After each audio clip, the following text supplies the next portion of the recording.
Bienvenue à tous pour cette première table ronde. Voilà, c'est le début de notre université d'été.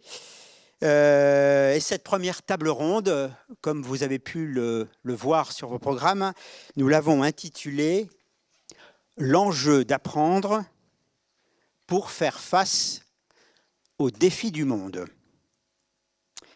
Alors, bien sûr, cette table ronde ne va pas avoir la prétention de couvrir l'ensemble de ce vaste sujet. Mais en tout cas, l'équipe qui a préparé cette première table ronde a souhaité mettre l'accent déjà sur quelques-uns de ces enjeux. Et je vais vous en citer 5. Ils n'ont pas vocation à être exhaustifs, mais avec nos intervenants, nous aurons l'occasion de les aborder les uns et les autres. 5 enjeux. Le premier pourrait être le suivant. Dans un monde incertain, complexe, l'enjeu est de former des individus capables de penser de manière critique, de résoudre des problèmes complexes et de s'adapter. Deuxième enjeu, un système éducatif qui promeut les vertus du dialogue et du respect de l'autre, encourageant la transmission des valeurs démocratiques. Un système éducatif qui inclut, en corrigeant les inégalités, éduquer à un usage responsable et critique du numérique, et puis enfin, former des citoyens éco-responsables et engagés. Voilà. On va revenir sur tout ça, et nos différents intervenants vont nous permettre, je dirais, de rentrer un peu plus sur ces enjeux, à travers peut-être la question que je poserai à chacun. Dans ce monde qui est en profonde mutation, en quoi et pourquoi, en 2 mots, nos systèmes éducatifs et d'apprentissage doivent-ils s'adapter? Que doivent-ils permettre? Et comment? Sans oublier le souci, et Nathalie le rappelait, que tous, et pas simplement quelques-uns, tous, nous soyons pleinement partie prenante de ces processus d'apprentissage. Sinon, faire société va poser difficulté. Je vous présente nos différents intervenants et en votre nom, déjà, je les remercie d'avoir pris le temps ce matin de nous rejoindre. Voilà. Alors, vous avez dans vos petites pochettes déjà la présentation d'un certain nombre de ces intervenants. Je commencerai par Cathy Leblanc, qui est philosophe à la Cato de Lille. Elle est notamment philosophe des droits de l'homme. On va dire ça de cette manière-là, et ça sera en lien avec ce qu'elle va nous présenter aujourd'hui. Donc, elle nous accueille ici, chez elle, et elle n'est pas pour rien, on l'a déjà dit, mais elle n'est pas pour rien dans le fait que nous soyons ici aujourd'hui. Et ce que je vais lui demander, ce que nous allons lui demander, c'est avec le regard un petit peu de sa discipline, elle évoquera un peu ce qu'elle perçoit aujourd'hui du système éducatif dans sa capacité à préparer des citoyens capables de porter un jugement. Voilà. Ça sera Cathy. Et puis Jean-Marie, juste à ma droite. Jean-Marie Petitclerc, bon, connu, je pense, de beaucoup d'entre vous. Il est prêtre salésien. Il est ingénieur. Il a surtout été éducateur. Et puis, quand il a le temps, il écrit. Mais il écrit quand même pas mal. Hein, voilà.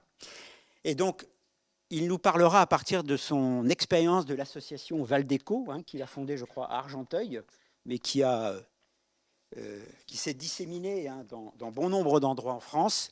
Comment prendre soin, en tout cas, des jeunes qui sont en risque de décrochage scolaire. Prendre soin des jeunes et de leur famille, je crois que c'est un point aussi important. Voilà.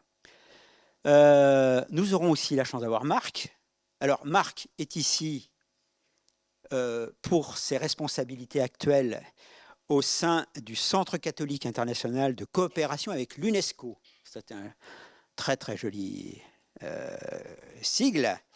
Et il sera là plutôt pour faire écho d'un certain nombre de travaux qui sont réalisés au sein de cette instance autour des questions du numérique et de l'usage du numérique. Et puis vous allez me dire, mais alors, je ne comprends pas, vous êtes 4 et il n'y a que 3 personnes sur le brochure de présentation. Eh oui, parce que nous avons la joie d'accueillir, nous l'avons invitée, il faut le dire, un peu à la dernière minute, Karine Bugeja, de Lille, puisque Karine est directrice générale de Lille Avenir, qui est une association qui anime la mission locale et la maison de l'emploi. Et elle aura l'occasion, entre autres, de nous évoquer à travers, peut-être en particulier, un réseau d'écoles qui s'appelle Être, qui prépare à la transition écologique, comment effectivement cet enjeu que j'ai signalé tout à l'heure doit être pris en compte pour nous-mêmes, pour les autres, et la valeur de transmission. Voilà. Donc, je vais leur laisser la parole.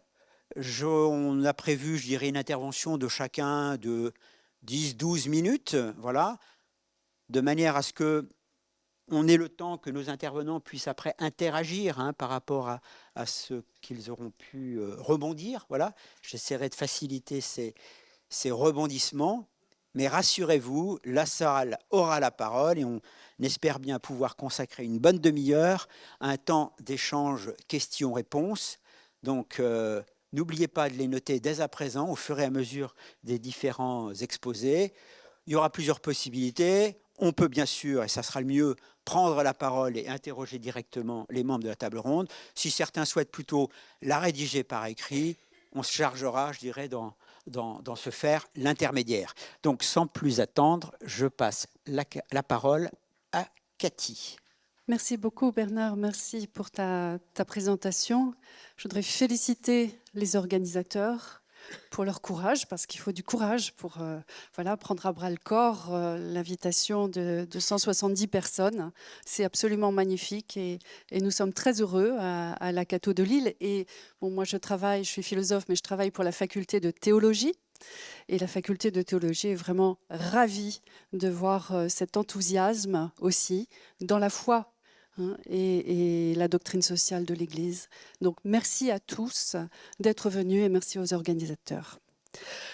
Donc moi je suis spécialisée effectivement dans les droits de l'homme, philosophie des droits de l'homme, je travaille sur les génocides, je représente la France dans le comité international de Buchenwald et il y a une question qui me taraude et qui mène toutes mes recherches, tout mon travail, et bien c'est celle de la déshumanisation. Donc comment faire pour lutter contre la déshumanisation ?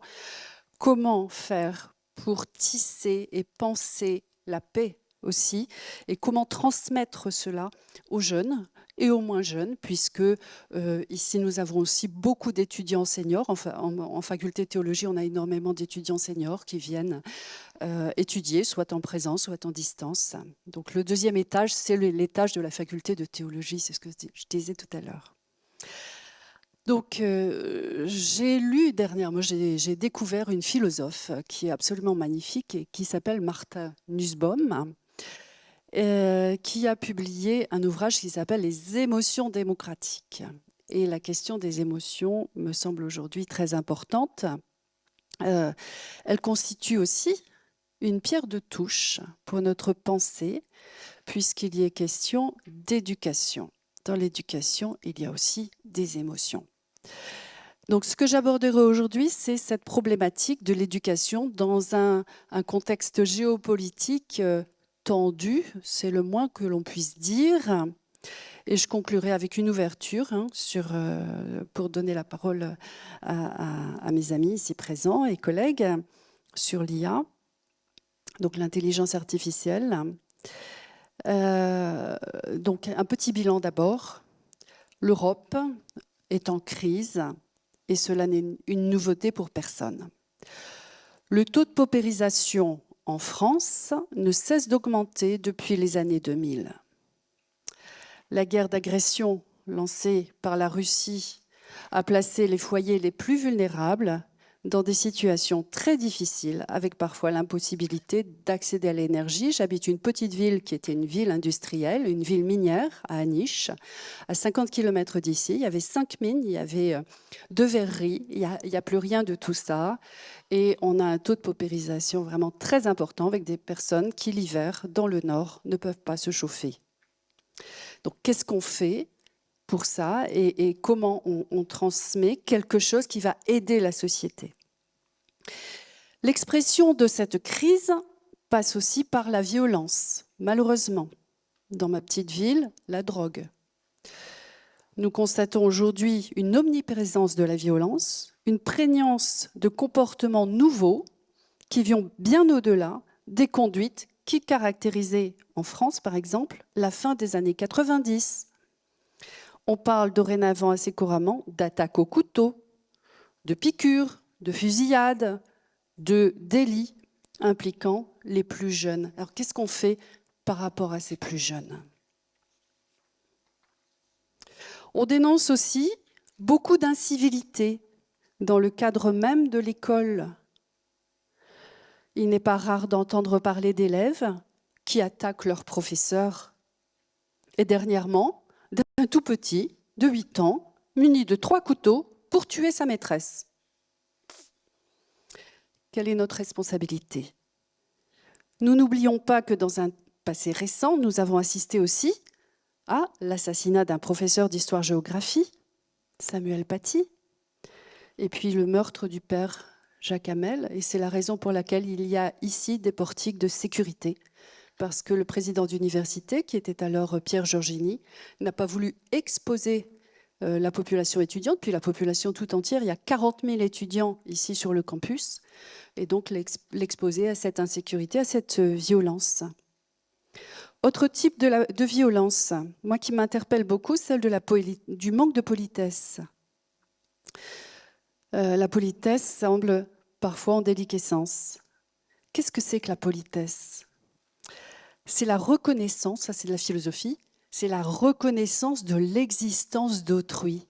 On fait quelque chose d'une façon assez esthétique pour marquer le fait qu'on reconnaisse autrui en sa personne, en son humanité. De nouveaux événements sont apparus que nous avons travaillé dans le séminaire international sur les post-totalitarismes que nous avons proposé cette année. Donc, il s'agit d'un séminaire que j'anime avec Jean-François Petit. Jean-François est professeur à l'Institut catholique de Paris et nous travaillons ensemble donc, sur les génocides, la déshumanisation, les post-totalitarismes. Et beaucoup d'entre vous ont assisté cette année au séminaire sur les post-totalitarismes. Il est gratuit et vous avez des brochures dans votre petit sac. Et puis un programme de colloque gratuit, en ligne, en présence, qui nous permet de réfléchir sur cette thématique. Eh bien, dans ce séminaire, il a été question des politiques d'immigration dans les pays européens dirigées ou dominées par l'ultra-droite. Nous avons alors proposé une analyse des populismes. Qu'est-ce que c'est que le populisme? Quelles sont les dérives? Voilà donc rapidement dressé les constats, parce qu'il faut faire un constat pour pouvoir remédier. Quelle est la responsabilité de l'éducation face à ces changements culturels et sociaux-là? Comment s'y prendre pour former les jeunes, les moins jeunes, dans ce monde changeant? De quoi manque-t-il? Que peut-on leur apporter, notamment pour qu'ils ne se laissent pas séduire par des idéologies de la haine? Eh bien, pour formuler autrement la question, nous nous demanderons de quoi manquent les populations pour se laisser séduire par les sirènes de l'ultranationalisme ou par la violence. Qu'est-ce qui, dans ces mouvements radicaux, vient combler leur manque? Alors, pour nous permettre de réfléchir un petit peu, je vais vous citer quelques vers de Baudelaire. Au-dessus des étangs, au-dessus des vallées, des montagnes, des bois, des nuages, des mers, par-delà le soleil, par-delà les éthers, par-delà les confins des sphères étoilées. Mon esprit, tu te meus avec agilité, et comme un bon nageur qui se pâme dans l'onde, tu sillonnes gaiement l'immensité profonde avec une indicible et mâle volupté. Bon, ça c'est Baudelaire, c'est les fleurs du mal. Hein. Baudelaire, à l'époque, a été emprisonné pour les fleurs du mal. Donc ce que je veux montrer ici, c'est que la poésie, sa hauteur de vue, le soin apporté à son langage s'oppose directement à la violence. Et c'est ce que dit, c'est la position de Martha Nussbaum, cette philosophe américaine dont je vous parle.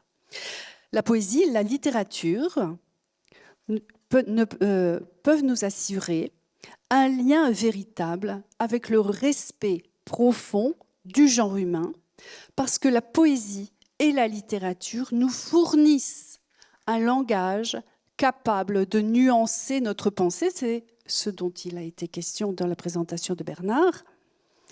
Et n'est-ce pas d'abord le jugement que l'on porte à l'altérité et au monde qu'il convient de sculpter chez l'enfant, lui apprendre à avoir un jugement juste, un jugement généreux, un jugement bien orienté, selon aussi des valeurs morales solidement fondées. Eh bien, la poésie, la littérature nous fournissent des matériaux pour pouvoir former ce jugement. L'ouvrage de Martha Nussbaum, ici, un autre ouvrage, ça s'appelle Poetic Justice. Alors je dis en anglais parce qu'en français, il est traduit par l'art d'être juste. Ce n'est pas tout à fait une traduction juste pour le coup, parce que Poetic Justice, c'est la justice poétique. La justice poétique. Notre jugement va être juste dans une certaine amplitude poétique. Vous savez, quand on va dans la campagne, à la montagne, à la mer, quand on se balade ici dans des lieux qui sont très, très beaux, eh bien, on sent une sorte d'élévation qui va nous inspirer à avoir des paroles généreuses, des belles paroles. On a envie de ces belles paroles.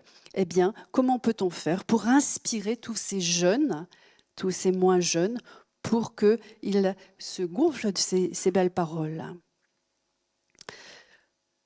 Notre responsabilité en tant que parents, formateurs, éducateurs, encadrants, professeurs, mais aussi toutes les professions, parce que chacun dans la société a un rôle pédagogique. Même la vendeuse du supermarché a un rôle pédagogique dans sa façon de s'adresser aux gens. Eh bien, c'est de doter ces enfants, ces jeunes, ces adultes, les étudiants, d'outils qui leur permettent d'accéder à ce jugement juste. Cela passe par la littérature. Mon papa était menuisier ébéniste et avait fait un CAP dans lequel il y avait des cours de français. Et quand on a malheureusement vidé la maison pour la vendre, on a dû vendre leur maison, bien j'ai retrouvé son livre de français. Et dedans, il y avait d'innombrables extraits de grands auteurs qui décrivaient son métier. Et donc, c'est donc accompagné de littérature et d'explications du maître d'école qu'il est rentré dans son métier. Il avait 14 ans. Puis, on passait à l'analyse des textes, on parlait en classe. Pouvoir exprimer correctement notre pensée nous permet d'être en harmonie avec les autres. Et si on est en harmonie avec les autres, bien on n'a pas besoin de la violence. J'ai participé il y a de longues années à un mouvement de recherche à l'UNESCO, justement, portant sur les nouvelles pratiques philosophiques. Et il y avait un petit groupe qui avait mis en place la philosophie pour les tout-petits dans une ZEP, ce qu'on appelait alors une ZEP, zone d'éducation prioritaire, une classe d'enfants, en majorité des enfants d'immigrés, des enfants en situation sociale difficile, eh bien, avaient chaque semaine une séance de réflexion philosophique. Et le thème, c'était l'amour. Qu'est-ce qu'aimer ? Aimer son prochain, aimer son frère, aimer sa sœur, aimer les gens. Et tout ça s'est décliné tout au long de l'année. Eh bien, on a observé le devenir de ces enfants, on s'est rendu compte qu'ils étaient beaucoup moins violents que les autres, que dans la cour de récréation, ils pouvaient s'arrêter, ils avaient des éléments langagiers, eh bien, pour s'expliquer quand quelque chose n'allait pas tout droit. La lecture nous donne beaucoup d'éléments. La lecture de romans aussi nous permet de nous projeter dans une altérité, de quitter notre propre personne, notre monde, pour aller se former, pour aller former notre imagination, parce qu'il faut de l'imagination pour essayer d'harmoniser le rapport à autrui. Eh bien, cette imagination, elle est travaillée, mise en exercice par les romans, la lecture de romans. Ça peut être aujourd'hui la lecture de BD, l'image est un bon support aussi, et on apprend un détour, on apprend à prendre une certaine distance pour s'adresser à autrui et pour résoudre les problèmes. La violence, au contraire, ignore ce détour, ignore les blessures que l'on peut imaginer chez autrui et va même jusqu'à les attiser. Nous n'aurons jamais terminé de nous demander, alors là je m'adresse à une violence extrême, moi qui constitue le cœur de mes recherches, eh bien, comment un génocide est possible? Comment des gens en viennent, j'ai travaillé par exemple sur le Rwanda, à assassiner leurs frères, leurs sœurs, à la machette? Comment c'est possible? Comment une telle violence est possible? Eh bien, moi, je suis convaincue que l'éducation, si on s'y met tous, peut prévenir une majeure partie de cette violence. Est-ce que j'ai encore quelques minutes, Bernard, ou 3 minutes? Très bien. Il me reste 15 pages, ça ira. Et donc, eh bien, ces positionnements émotionnels, ils sont d'abord émotionnels avant de devenir éthiques, parce qu'ils sont très intimes, relèvent des émotions démocratiques. Qu'est-ce qu'on voit? Quelles sont ces émotions démocratiques? Eh bien, Martha Nussbaum parle de l'empathie. Alors, l'empathie, c'est très important. Nous avons des neurones miroirs. Et si je souffre, imaginez que je me blesse devant vous.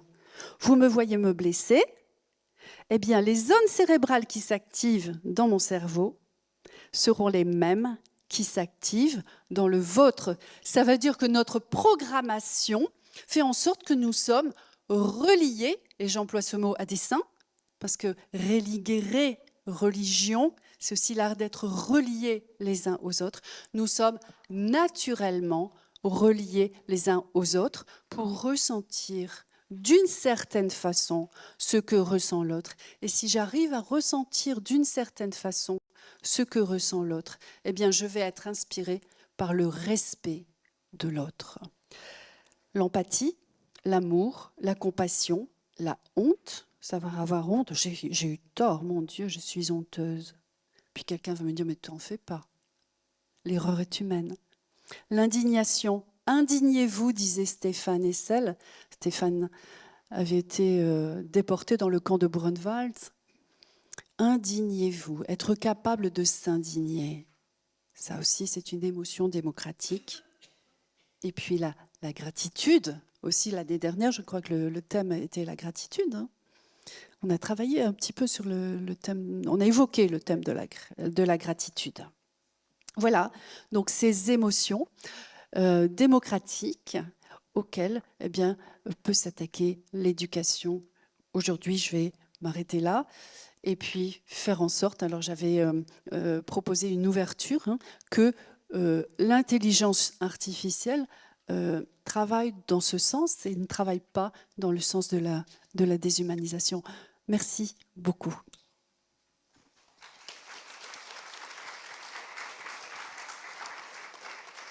Merci, Cathy. Moi, j'ai retenu quelques mots, comme les mots relier, Oui. les mots médiation, Oui. comment la langue, en tout cas, peut être un rempart contre la barbarie. Oui. Je pense qu'un certain nombre de ces mots peuvent faire, en tout cas, ou résonner dans l'expérience que Jean-Marie Petitclerc a eue toutes ces années, dans le souci d'accompagner des jeunes et leurs familles, souvent dans des milieux, je dirais, dits et défavorisés, pour qu'ils puissent continuer à faire, je dirais, lien avec la société.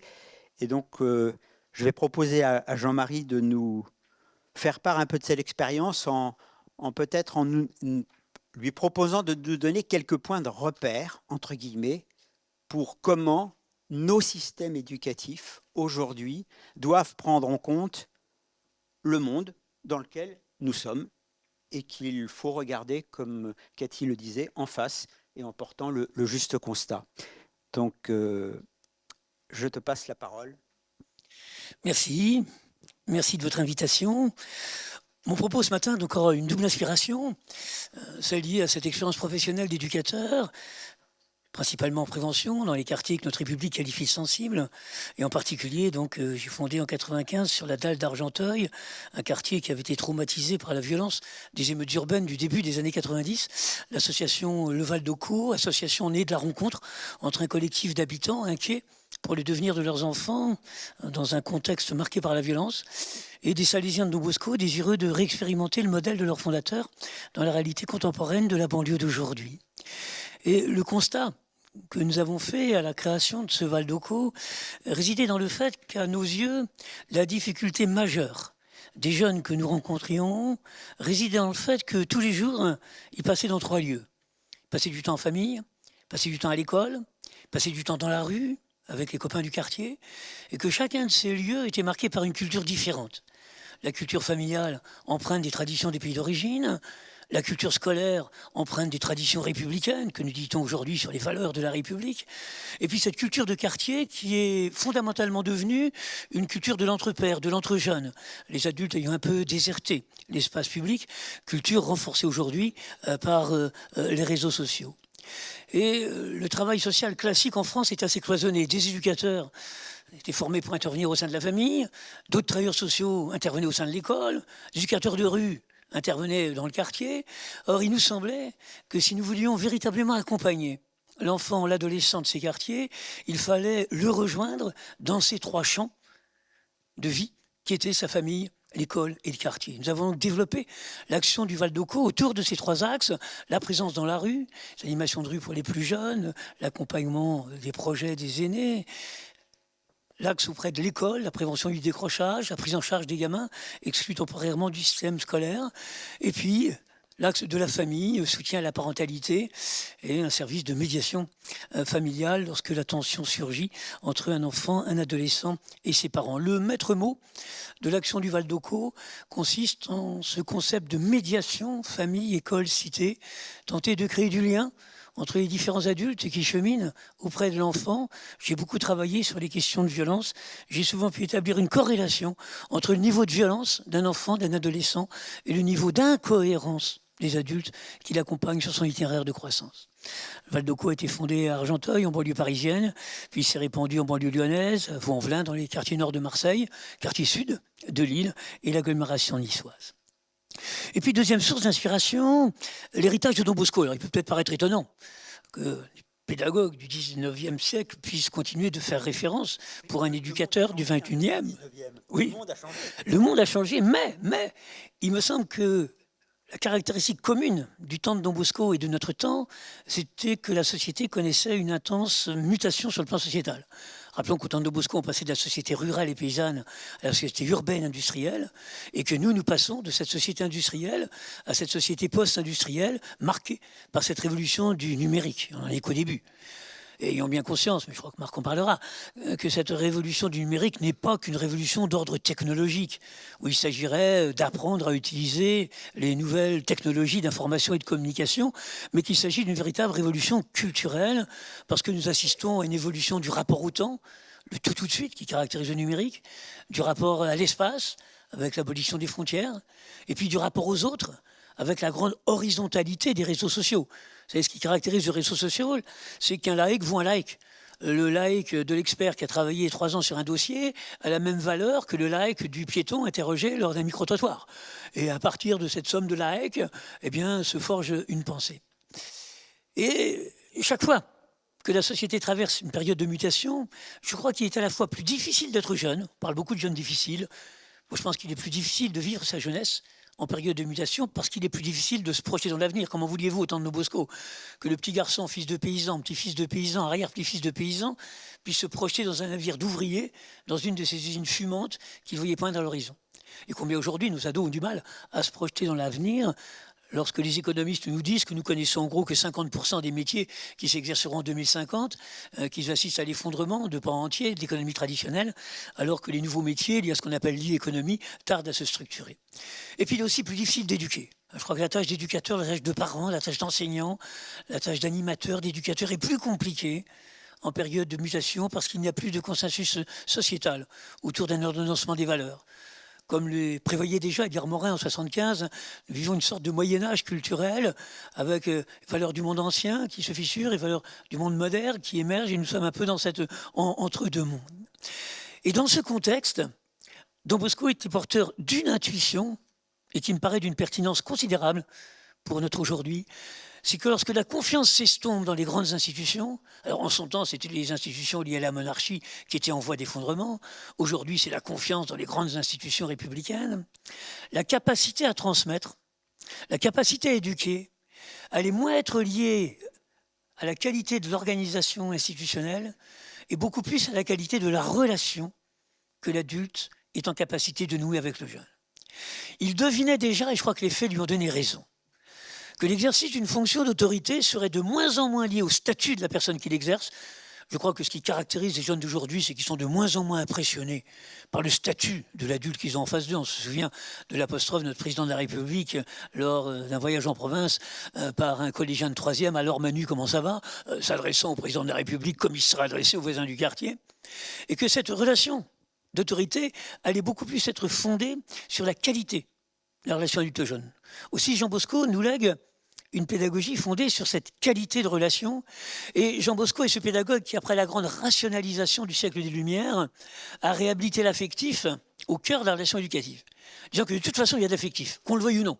C'est une donnée de la relation humaine.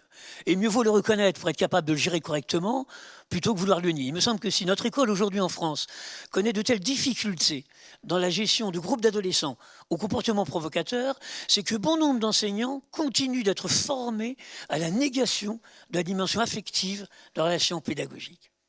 J'aime cette citation d'un célèbre psychologue américain, « Un enfant n'apprend rien d'un adulte dont il sent qu'il ne l'aime pas. » Un enfant n'apprend rien d'un adulte dont il sent qu'il ne l'aime pas. Alors la caractéristique de tous ces enfants que j'ai pu côtoyer réside effectivement dans cette difficulté d'apprendre. Car, comme le dit Bentolila, qui préside notre conseil scientifique, si on peut parler d'un plaisir de savoir, apprendre nécessite beaucoup d'efforts. Il y a un plaisir de lire, mais il n'y a pas de plaisir d'apprendre à lire. Apprendre à lire, c'est complexe. Il faut effectivement s'efforcer. On a voulu un moment penser que l'apprentissage ne pouvait être que source de plaisir. Non, c'est le but de l'apprentissage qui est source de plaisir. Et sentons bien que ces enfants ont du mal à se concentrer sur ces apprentissages. Je noterai juste 3 difficultés qui me paraissent majeures dans ces enfants qui sont aussi intelligents que les autres. Je vois dans les quartiers, il n'y a pas de déficit d'intelligence et qui sont pour la majeure partie en situation d'échec. Le premier, c'est le niveau de préoccupation. La première difficulté, c'est une difficulté de concentration. C'est pas que l'enfant ne comprend pas, c'est qu'il n'écoute pas. Vous savez, vous m'auriez interrogé lorsque j'avais 20 ans en disant « mais comment se fait-il que j'ai réussi à l'école polytechnique ?» Je crois que vraiment, mais honnêtement, j'aurais répondu d'une part, je suis quand même assez doué en maths, et puis j'ai quand même un peu travaillé en prépa. Et puis la rencontre de Thomas, un gamin que j'accompagnais, un soutien scolaire, m'a fait découvrir que ce n'était pas ça la vraie raison. Que la vraie raison, c'était que lorsque j'étais au collège, lorsque mon père me déposait le matin au collège, j'étais intimement convaincu que ma mère m'attendrait au sortir du collège et en préparer le goûter, que mon père ne tarderait pas à rentrer du travail. Et complètement rassuré de ce côté-là, j'étais capable d'ouvrir mon esprit aux disciplines que m'enseignaient les enseignants. Je songeais à ce petit Thomas qui part le matin, son père a déjà bu, a giflé la mère, a menacé le petit frère, et qui part à l'école avec dans la tête comme question dans quel état je retrouverai mon petit frère ce soir. Je dis que ce gamin était peut-être beaucoup plus intelligent que moi. Il était peut-être beaucoup plus prêt à travailler que moi. Et il était en situation d'échec total. On pense parfois que pour réussir à l'école, il faut avoir une tête bien pleine. En fait, non, pour réussir à l'école, il faut être capable de vider sa tête. Le deuxième problème, c'est la question du sens. Quel est le sens de ces apprentissages au niveau de ces jeunes qui partagent cette culture de quartier? Et puis le troisième, c'est effectivement que l'échec, face à la première difficulté, fait qu'on se décourage. Perte de cette persévérance. Alors il me semble que les trois clés de l'héritage Don Bosco, premier, cette clé de la bienveillance, d'être capable de se mettre à l'écoute. Combien il est important, effectivement, de ne pas catégoriser ces jeunes à partir de leur performance de l'aujourd'hui. Combien il est important de distinguer la copie nulle de l'élève nul. Vous savez, les enfants qui souffrent le plus à l'école sont les enfants qui ont eu la malchance de rencontrer à l'école des enseignants qui ont confondu le champ de la performance et le champ de la personne. Qui, au lieu de faire passer comme message ta copie vaut 2, qui est une réalité à l'instant T en fonction des référentiels de notation, font passer comme message tu vaux 2. J'interviens souvent dans les instances de l'école catholique. J'aime dire qu'en principe, on ne devrait jamais parler en termes de bons et de mauvais élèves. L'élève, c'est une personne. Au nom de quoi je pourrais la juger comme mauvaise? J'ai le droit de parler de bonne et de mauvaise copie, j'ai le droit de parler d'apprentissage réussi, d'apprentissage en cours, d'apprentissage non effectué, j'ai le droit de parler de comportement adapté à la vie de groupe et de comportement complètement inadapté à la vie de groupe. Mais au nom de quoi, à partir de ces observations sur les performances et les comportements, je me permettrai d'étiqueter la personne? Le deuxième, c'est la question du sens. C'est l'établissement scolaire qui est le plus en difficulté aujourd'hui dans notre système, c'est le collège. Et il me semble que la véritable crise du collège aujourd'hui, c'est une crise du sens. Quel est le sens de ces apprentissages que l'on impose à ces jeunes que l'on accueille? On parle beaucoup d'une perte du sens de l'effort. La génération Z aurait perdu le sens de l'effort. Rappelons combien ils nous habitaient. Bon. J'aime dire que l'effort en soi, ce n'est pas une valeur. Ce qui est une valeur, c'est l'effort pour atteindre un objectif qu'on s'est fixé. Et la grande difficulté, effectivement, c'est de voir l'objectif, de découvrir quel sera le plaisir de lire, de découvrir quel sera le plaisir de savoir raisonner, quel sera le plaisir de savoir discerner. Et puis, troisième clé, eh bien, c'est effectivement que celui qui transmet puisse avoir un regard sur l'enfant centré sur la mémorisation de ses réussites. Vous savez, l'homme est ainsi fait qu'il n'est capable d'affronter une difficulté qu'en se mémorisant une réussite antérieure. Or, on a parfois une vision scolaire où on se centre d'abord sur ce que l'enfant ne sait pas faire avant de se centrer sur ce qu'il sait faire. Permettre à l'enfant de réussir. J'interviens souvent dans des journées pédagogiques, auprès d'équipes pédagogiques, dans les ZEP, dans les REP+, et sur, je veux dire, regardez le prof de gym, qui fait un enseignement de 100 hauteur. Imaginez qu'il sépare sa classe en deux, 15 ici, 15 là. Premier groupe, je mets la barre à 1,80 m. Tout le monde rate. Et je baisse la barre jusqu'à ce qu'ils réussissent. Et je note la performance. Deuxième groupe, je mets la barre à 80 cm, tout le monde réussit. Et je monte la barre jusqu'à ce qu'ils échouent et je note la performance. La performance du second groupe sera toujours meilleure à celle du premier. Ouais. Parce que qu'est-ce qui se passe avec le premier groupe? C'est 1,20 m c'est haut, je viens de rater 1,25 m, c'est juste 5 cm de moins, je vais encore rater. Alors que là, 1,25 m c'est haut, je viens de réussir 1,20 m, c'est juste 5 cm de plus, pourquoi je ne réussirais pas? Et je n'ai jamais vu un prof de gym enseigner le saut hauteur comme ça. Mais il m'arrive de rencontrer des profs d'autres disciplines, me dire jusqu'où il faudra que je m'adresse, comme si pour eux, il n'était pas évident que la première question du premier exercice devait toujours être en dessous du niveau du plus faible. Ce qui est évident pour le prof de gym, évident, et pas forcément évident partout. Donc, fonder cette pédagogie sur la mémorisation de la réussite. Je termine en insistant sur ce dernier point pour pouvoir transmettre ce désir d'apprendre. Il faut effectivement que l'adulte soit crédible. Si hier on pouvait fonder l'autorité sur le statut, je crois qu'aujourd'hui on ne peut fonder l'autorité que sur la crédibilité de celui qui en est le porteur. J'entends beaucoup parler d'une crise de l'autorité dans mon pays. Je ne pense pas qu'il y ait une crise d'autorité. Il y a une crise de crédibilité des porteurs d'autorité. Et c'est vrai dans le monde du politique, avec toutes ces promesses non tenues car intenables.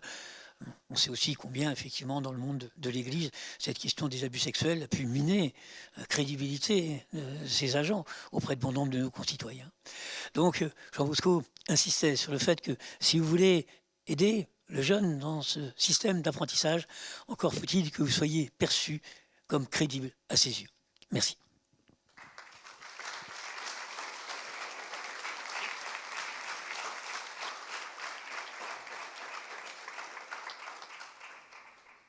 En tout cas, moi, je retiens en tout cas l'actualité, en tout cas du message de Don Bosco, et ça me faisait penser à quelque chose. Finalement, si nos sociétés changent, mutent, se transforment, les besoins fondamentaux de l'homme restent et demeurent. Comment, effectivement, sommes-nous en capacité d'y répondre?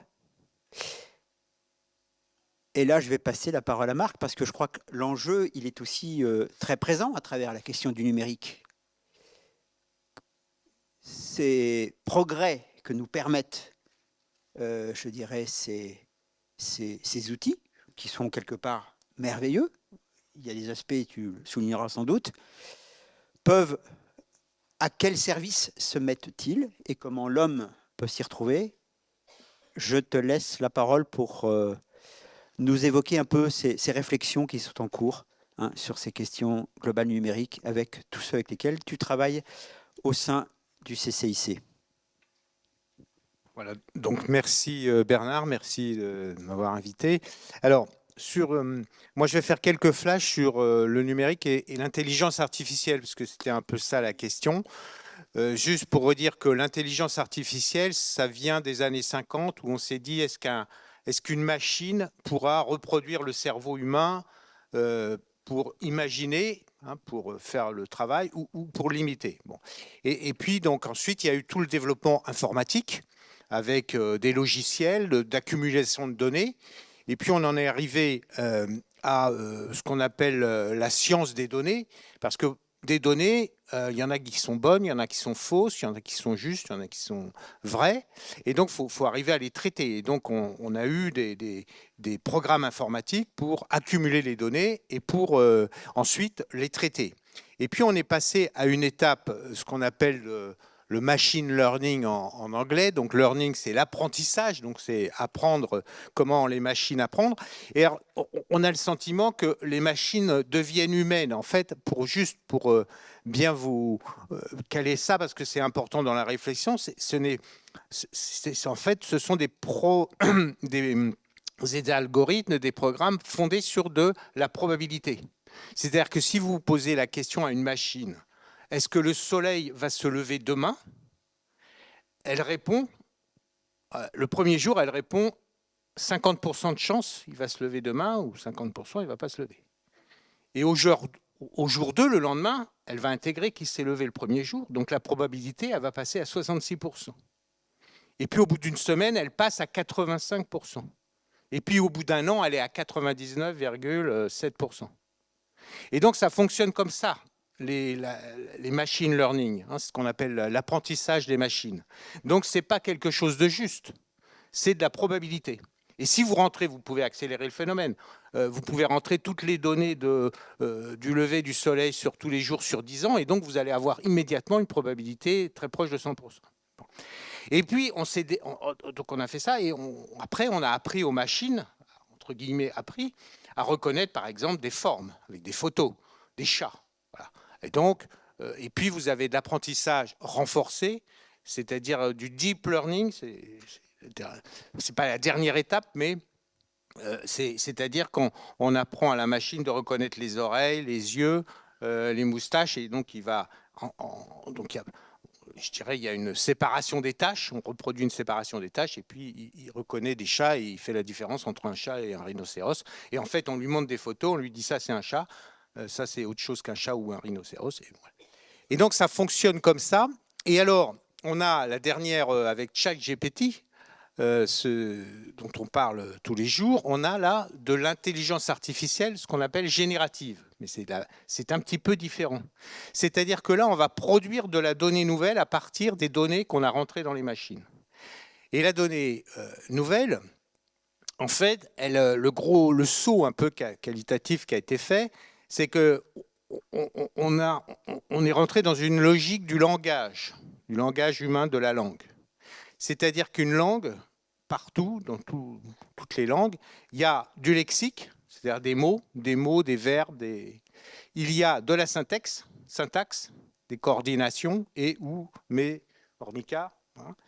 Et puis, il y a de la sémantique, c'est-à-dire du sens. Par exemple, cette pièce est bien isolée. Mais vous voyez, le isolé, c'est soit de l'électricité, soit du son, soit de la chaleur, soit même les personnes sont isolées aussi. Donc le mot isolé, la machine ne le comprend pas, ça. Donc l'intelligence artificielle générative, ce qu'elle fait aujourd'hui avec ChatGPT, c'est qu'elle travaille sur les deux premiers, les lexiques et les syntaxes. Et donc on a des logiciels, des algorithmes ont développé une maîtrise de la langue. Et aujourd'hui, on arrive à traduire 250 langues, quasiment toutes les langues, même les langues vernaculaires. Et donc, on a permis aux machines de pouvoir dialoguer entre elles ou avec des personnes en maîtrisant le langage. C'est ça ce qui se passe aujourd'hui. Et donc, ça permet de s'affranchir de la barrière du langage pour que les machines fonctionnent. Mais ça reste probabiliste. Hein, c'est-à-dire qu'on rentre dans la machine des données et elle sait que je, ça va avec suis souvent, même presque toujours. Ou suis, ça va avec je. Et donc, c'est de la probabilité, ce n'est pas de la connaissance, ce n'est pas du savoir de la machine. Elle n'est pas intelligente en ce sens-là. Simplement, elle reproduit des schémas de probabilité. Alors,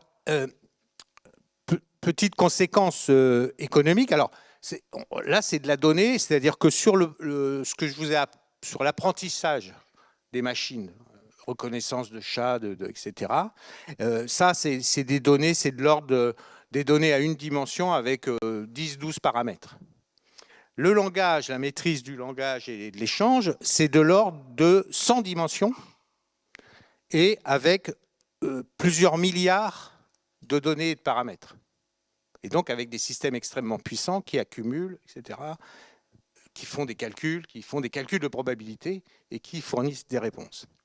Alors, ce qu'il faut savoir, c'est qu'il y a un impact économique, et je le mentionne parce que ça a à voir avec un peu ce qu'a dit Jean-Marie. C'est que l'impact économique, c'est que dans l'humanité, de l'an 0 jusqu'à 1750, 18e siècle, avant la révolution industrielle, la production de richesse, c'était $500, 500 € par personne et par an. Ce qui correspond à peu près aux $2 par jour du seuil de pauvreté. C'est-à-dire que pendant jusqu'au XVIIIe siècle, l'humanité a produit de la richesse, elle a produit suffisamment de richesse pour augmenter la démographie, mais on est resté à un niveau de production de richesse par personne et par année à peu près. Avec la révolution industrielle, on est passé à $500, 500 € par an et par personne. Ce qui a permis de construire des beaux bâtiments, Bernard me le faisait remarquer, comme celui dans lequel nous sommes. Hein, il a été construit avec la richesse des industriels du Nord qui ont construit quelque chose qui est devenu l'Institut catholique de Lille. Aujourd'hui, avec la révolution servicielle, qui est une nouvelle révolution, et avec finalement l'appropriation du langage par les machines, on est de l'ordre de, on passe de 5 000 € par an et par personne à 50 000, c'est-à-dire qu'on multiplie par 10. Et donc, on va avoir des créations de richesse colossales. Et on va vers ça. Et derrière création de richesse, dit aussi inégalité. Et se pose la question, donc de manière d'autant plus violente, de jeunes, qu'est-ce que je vais devenir, moi, dans le monde qui m'est présenté? Et c'est pour ça que je le dis, c'est un des éléments. Et l'autre, on pourra revenir, et l'autre élément, c'est la crise environnementale. C'est-à-dire que si vous passez d'un système de 10-12 paramètres pour faire de la reconnaissance faciale à un système de maîtrise du langage et d'échange de données à l'échelle internationale sur des milliards, de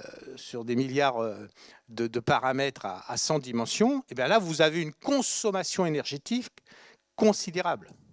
Et donc, ça génère aujourd'hui de la dépense énergétique et un coût environnemental très très fort. C'est pour ça que à l'échelle mondiale, on est en train de se battre sur les ressources, hein, et puis que, par exemple, l'État français a dit on va construire des data centers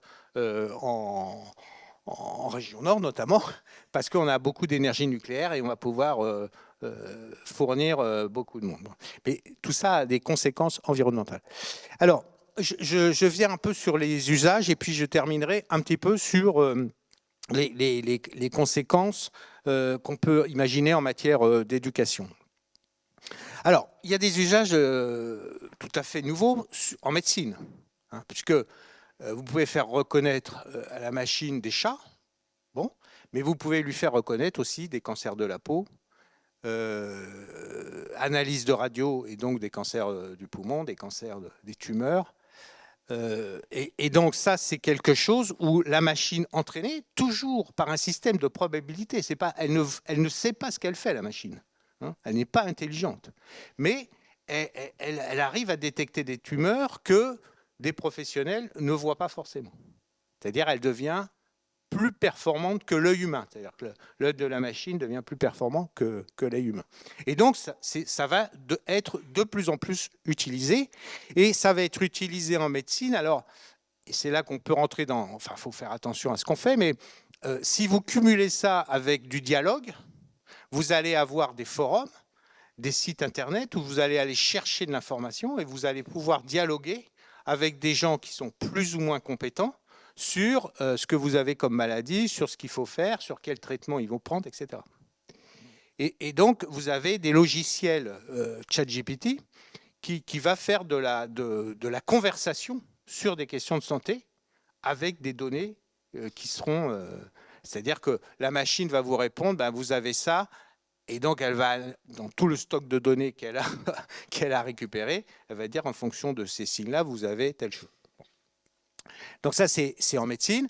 Bon, je vous ai parlé de la maîtrise des langues, hein, la traduction. Aujourd'hui, on a des systèmes presque de traduction simultanée. Alors, c'est pas encore aussi performant qu'un traducteur assermenté.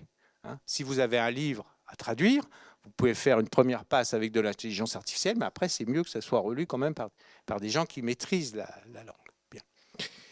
Alors, on peut, bon, je vais pas aller plus loin. On peut, bon, il y a des choses qui vont se développer aussi. Je vais pas dans le système de l'entreprise aussi. Hein. Dans l'entreprise, on va pouvoir remplacer des tâches. Il faut voir que ChatGPT, il y a eu 1 million d'utilisateurs de ChatGPT 10 jours après qu'il soit sorti sur le marché. 1 million 10 jours. Facebook, il avait fallu 10 mois. Et donc, si vous voulez, le public a très vite compris l'intérêt qu'il pouvait avoir de fonctionner, de pouvoir utiliser une machine qui comprend le langage, si vous voulez, qui utilise le langage humain.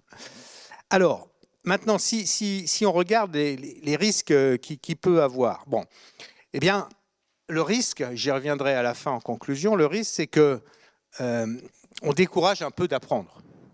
Hein, c'est-à-dire que moi, je vois ma belle-fille, elle est en France depuis 15 ans et demi, elle a 22 ans. À cet âge-là, en principe, on maîtrise complètement. Enfin, ce n'est pas un problème d'apprendre une langue étrangère, puisqu'elle n'est pas française, mais elle ne maîtrise toujours pas le français, parce qu'elle utilise en permanence Google, la traduction système. Voilà.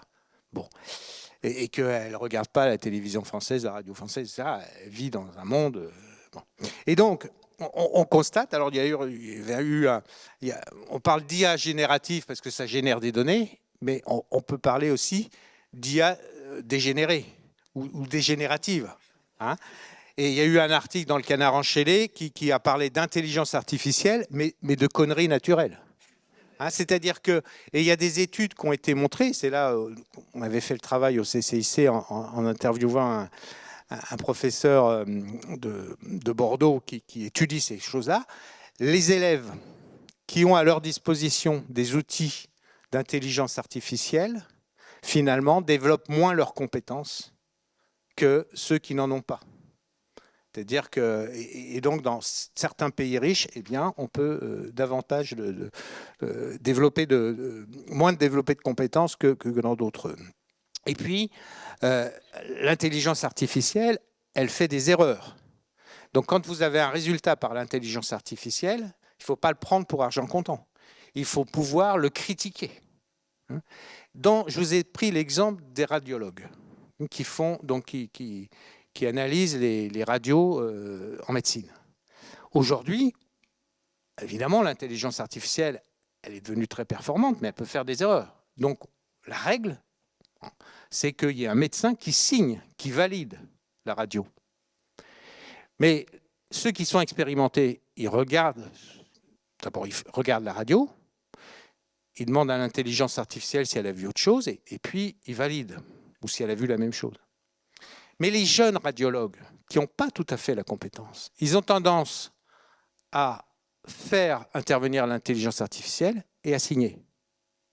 C'est-à-dire qu'ils développent moins leurs compétences et ils peuvent être soumis à des erreurs. Et il y a eu un procès pour Samsung parce que c'était une entreprise, un cabinet d'avocats qui intervenait pour une entreprise et qui a rendu un avis juridique sur un problème donné qui s'est appuyé sur des fausses données juridiques. Et donc, ils ont fait une défense juridique en utilisant des arrêts juridiques internationaux qui étaient faux parce que c'était dans la machine. Voilà.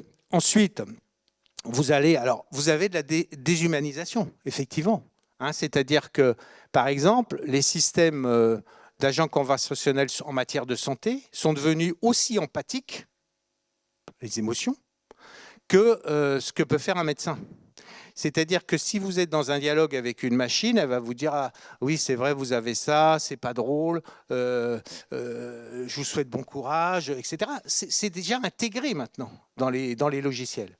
Le médecin, lui, qui n'a pas le temps, qui répond bon, « Oui, effectivement, vous avez ça, c'est pas grave, on va s'occuper de ça », mais qui répond à 5 lignes alors que ChatGPT vous fait 15 lignes, eh bien, très rapidement, les personnes vont penser que le système d'intelligence artificielle est plus humain que le professionnel de santé. Et donc, il y a un enjeu de déshumanisation. Et déshumanisation, je suis dans l'entreprise, je verrai s'il y a des questions, mais sur les tâches de gestion, c'est-à-dire que, en fait, on sait, et c'est quelque chose qu'on a considéré avec l'informatique, c'est-à-dire que aux États-Unis, c'était le principe de Solow. Solow a dit, dans la fin des années 80, a dit, il y a eu beaucoup d'investissements en ordinateur, en informatique, mais en fait, la productivité baisse. Donc, je vois bien les investissements en coût, mais je ne les vois pas en productivité. Et c'est ce qui se passe avec l'intelligence artificielle aujourd'hui. Vous n'avez que 10 à 20% des investissements en intelligence artificielle qui permettent de la productivité. Et parce qu'en fait, par exemple, si vous prenez un hôpital, vous avez 50%, presque 45% des budgets d'investissement de l'hôpital, c'est du matériel informatique. Mais en fait, ça détourne les infirmières et les soignants du contact avec les malades. Donc vous avez moins de productivité au final, ils passent du temps à remplir des tableaux Excel d'ailleurs. Bon, ce qu'on raconte un peu partout sur le travail. Bon. Et donc vous avez là de la déshumanisation et même de la perte de productivité. Et puis, il faut... Alors, deux dernières choses, je vais très vite. Il y a quand même un sujet de savoir est-ce que ce qu'on fait avec l'intelligence artificielle est utile. Parce que ça peut être très rentable, mais totalement inutile et même un peu débile. Vous avez des logiciels maintenant et des robots qui vous permettent de dialoguer avec les morts. Vous avez votre grand-mère ou votre compagnon qui est décédé, eh bien on rentre les données de toute sa vie, et puis vous pouvez vous connecter avec ce robot plusieurs minutes par jour, voire plusieurs heures si vous n'avez rien d'autre à faire, et beaucoup d'argent. Et à ce moment-là, vous dialoguez avec la grand-mère, qu'est-ce qu'elle vit aujourd'hui, comment machin, etc. Bon, est-ce utile, compte tenu des enjeux écologiques? Est-ce normal, etc. Et puis, dernière chose, la confidentialité. C'est-à-dire que maintenant, avec les systèmes, comme on fait de l'apprentissage en permanence, on crée de la donnée, et ces données-là, donc par exemple les radios, fait des radios, ces données-là rentrent dans le schéma global s'il n'y a pas de précautions qui sont prises, et donc ça revient, c'est sur le marché international de la donnée.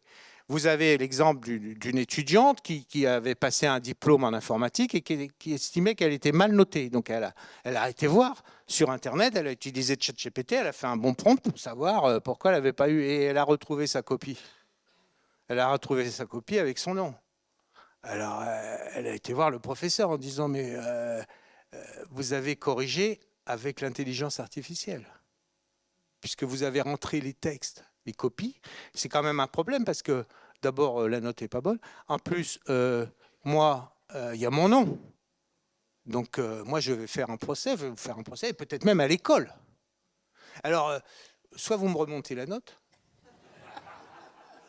Alors, le professeur a dit, moi, j'ai peut-être été un peu sévère, je vais vous remonter la note. Voilà, vous voyez. Alors ça, c'est les problèmes de confidentialité de données. Quand vous utilisez ChatGPT, ça se retrouve sur tout le match. Et je termine, Bernard, je peux juste terminer un petit tout. Parce que, alors, moi... Parce que ça fait déjà 2 fois que tu termines. Ouais, mais bon. Non, c'est parce que voilà, j'ai été intéressé, parce qu'il y a un philosophe, c'est Socrate, qui se battait contre l'écriture. Et il disait, l'écriture, en fait, va produire l'oubli dans l'âme de ceux qui l'auront appris. C'est-à-dire, on apprend à écrire parce qu'ils cesseront d'exercer leur mémoire. Je dis ça parce que Cathy nous a vendu la littérature. Mettant en effet leur confiance dans l'écrit, c'est du dehors, grâce à des empreintes étrangères, et non du dedans, grâce à eux-mêmes, qui vont faire acte de remémoration. Donc, ce n'est donc pas la mémoire, mais de la remémoration dont on a trouvé le remède. Et il dit par conséquent, celui qui se figure avoir laissé derrière lui en des traces écrites les règles d'un art est celui qui, de son côté, recueille ces règles, en croyant que de caractère d'écriture sortira du certain et du solide. Ces gens-là sont tous remplis de naïveté et méconnaissent à coup sûr l'oracle d'Amon, comme tout un chacun qui croit que les discours écrits sont quelque chose de plus qu'un moyen de rappeler à celui qui les connaît déjà les choses traitées dans cet écrit. C'est-à-dire que Socrate dit, d'ailleurs il n'a pas écrit, c'est un philosophe dont on n'a pas de texte, il dit en fait, l'écriture n'a de sens que si on y a travaillé, on y a réfléchi, c'est rentré dans son expérience personnelle.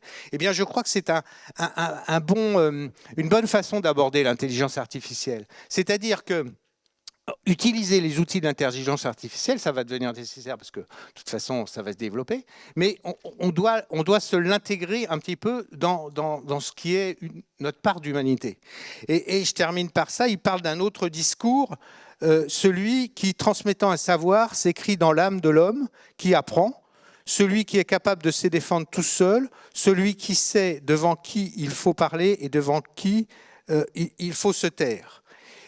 Tu veux parler du discours de celui qui sait, discours vivant et doté d'une âme, ce discours dont en toute justice on pourrait dire que le discours écrit est en quelque sorte une image. Et moi je me faisais la réflexion que l'évangile, c'est un écrit, mais qu'on fait dialoguer avec la vie d'aujourd'hui. Et c'est la pédagogie de la CI. Et c'est en ce sens-là, je pense, le meilleur antidote des risques de l'IA. Pas de l'IA en tant que tel, parce que l'IA, ça a beaucoup d'avantages. Mais le fait de prendre le résultat de l'IA et de le faire entrer en dialogue avec ce qu'on sait déjà, eh bien, on augmente ses compétences et on est en dialogue avec son âme. Merci Marc. Je ne connaissais pas le côté philosophe de Marc, mais on en découvre tous les jours. Juste une toute petite chose, je pensais à ce que Jean-Marie nous avait évoqué concernant l'importance de la qualité de la relation dans l'éducation avec l'intelligence artificielle. Je lisais ce matin que l'Office français d'immigration, allait transformer complètement tous ses cours de français, qui étaient sous-traités auprès d'un certain nombre d'organismes, et ils ont une licence maintenant avec un logiciel d'intelligence artificielle pour faire apprendre le français aux personnes qui viennent d'arriver. C'est consternant.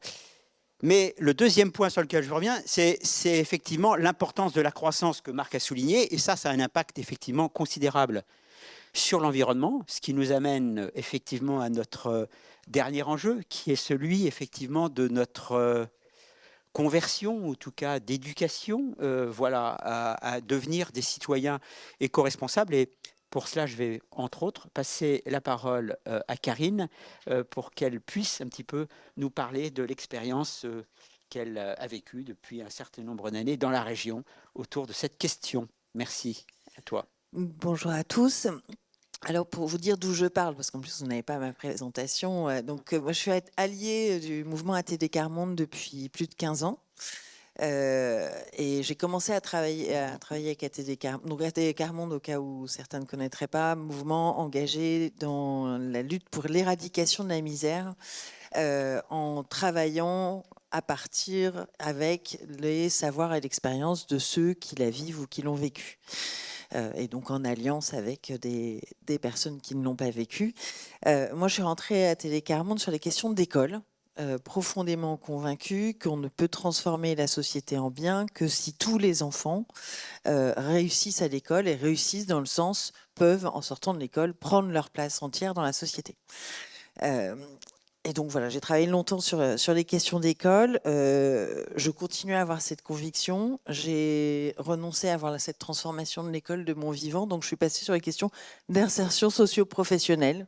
Donc ceux pour qui ça n'a pas marché, l'école, de travailler après. Parce qu'il y a Dieu merci, pas que l'école. Et notamment parce que j'ai travaillé sur le territoire zéro chômeur de longue durée, donc expérimentation démarrée à ATD Carmonde et puis qui est maintenant une loi. Et on a sur le territoire de la métropole lilloise, depuis 2016, un territoire zéro chômeur de longue durée à Los et à Tourcoing. Et la ville de Lille avait l'ambition à créer aussi son territoire zéro chômeur de longue durée en 2023. Et c'est comme ça que je suis devenue en 2019 directrice de ce qui est maintenant Lille Avenir et qui porte la Maison de l'Emploi et la mission locale de Lille, la Maison de l'Emploi ayant préfiguré le territoire zéro chômeur de longue durée de Lille. Alors, je vais plus vous parler là des jeunes, donc du côté un peu mission locale. Donc, nous, on accompagne 6000 jeunes par an à Lille, de tout profil. On a évidemment des jeunes qui ont décroché dès le collège. Alors, nous, ils arrivent, on ne peut les accueillir qu'à partir de 16 ans, mais parfois, ça fait déjà 2-3 ans qu'ils vont plus beaucoup au collège ou plus du tout. Mais aussi des jeunes qui interrompent leurs études à la fac parce qu'ils n'y trouvent pas leur compte, ça ne leur correspond pas. Voilà. Et le point commun qu'ils ont, s'ils viennent nous voir, c'est qu'ils manquent de confiance en eux. Et ça, c'est vraiment le point commun. On a des jeunes de Bac+5 qui arrivent chez nous. S'ils sont chez nous, c'est qu'ils manquent de confiance en eux. C'est qu'ils se disent... et que quelque chose dans la société leur a dit qu'ils n'allaient pas être capables de trouver par eux-mêmes. Et ils passent la porte de chez nous, c'est déjà... Il y a un peu un côté, si je dois aller à la mission locale, c'est que je suis vraiment nulle. Donc on a quand même à faire remonter tout ça. Et l'autre chose qu'ils ont souvent en commun, c'est qu'ils ont tous, et c'est un moteur de tous, envie de contribuer. Alors, s'ils sont venus chez nous, c'est qu'ils ont envie de bouger, sinon ils sont enfermés dans leur chambre, et il y en a. Mais qu'ils ne voient pas du tout comment, et voire ils ne s'en croient pas capables. Et nous, quand on a écrit notre raison d'être, on a dit que justement, nous, on croit que chacun peut contribuer au développement de notre territoire. Voilà, c'est notre conviction de toutes les équipes. Et alors, ce qui est intéressant, c'est que c'est très français, cette question de comment contribuer pour les jeunes. Il y a une étude qui a été faite auprès des jeunes en Europe, leur demandant est-ce qu'ils pensent qu'ils ont l'occasion de montrer ce dont ils sont capables. En moyenne, les jeunes en Europe sont 60% à considérer que oui, ils ont l'opportunité de montrer ce dont ils sont capables. Le seul pays où moins de 50% des jeunes pensent qu'ils ont cette opportunité, c'est la France. Et le décrochage entre les Français et les suivants, c'est 20 points. C'est-à-dire que les 60%, en fait, c'est la France qui tire ça vers le bas. Parce que, par exemple, vous savez, en Suède, 95%, ils répondent oui. Ils ne comprennent même pas la question, en fait. C'est une évidence qu'évidemment qu'ils ont l'occasion de montrer ce dont ils sont capables. En France, donc, c'est 45% seulement. C'est vraiment peu. Et donc, nous, on est parti de ça pour se dire que notre boulot, c'est de créer des opportunités d'expérience pour que les jeunes puissent montrer ce dont ils sont capables et qu'ils apprennent en même temps. On part, nous, jamais dans l'autre sens. On leur dit jamais, on va vous apprendre des trucs et vous pourrez faire. C'est venez faire et vous allez apprendre en même temps. Mais c'est d'abord faire, montrer ce dont vous êtes capable. Et donc, on a pas mal de programmes différents, parce que une autre des convictions aussi, c'est nous, on est en principe de libre adhésion, alors même si on est service public de l'emploi et avec de plus en plus de contraintes, mais on garde ce principe de libre adhésion, en tout cas dans les parcours. Donc, on a, par exemple, je vous donne quelques exemples de programmes avant de vous parler de celui de l'école être. On a pour des mineurs un programme qui s'appelle Génération engagée. Donc, c'est des mineurs 16-18 ans, hein, déscolarisés, ou à risque de décrochage scolaire repéré par l'éducation nationale comme n'allant vraiment presque plus dans le lycée. Et là, on leur propose donc, comme son nom l'indique, engagés, d'avoir des actions bénévoles dans des associations. Donc, on a un panel d'associations qui sont partenaires avec nous, et donc ils peuvent aller y faire du bénévolat à plusieurs, c'est toujours à plusieurs, encadré par les bénévoles. Et puis, ils ont aussi des temps dans des lycées avec des profs volontaires pour avoir une pédagogie un peu pas de côté. Et les profs s'appuient en fait sur le bénévolat qu'ils font. Et toujours on commence sur, ils font le bénévolat, ils se rendent compte que c'est quand même pas mal d'avoir, voilà, je fais de la distribution alimentaire, c'est bien d'avoir à faire un comptage, et donc je travaille mes maths et ainsi de suite. Et ça fonctionne bien.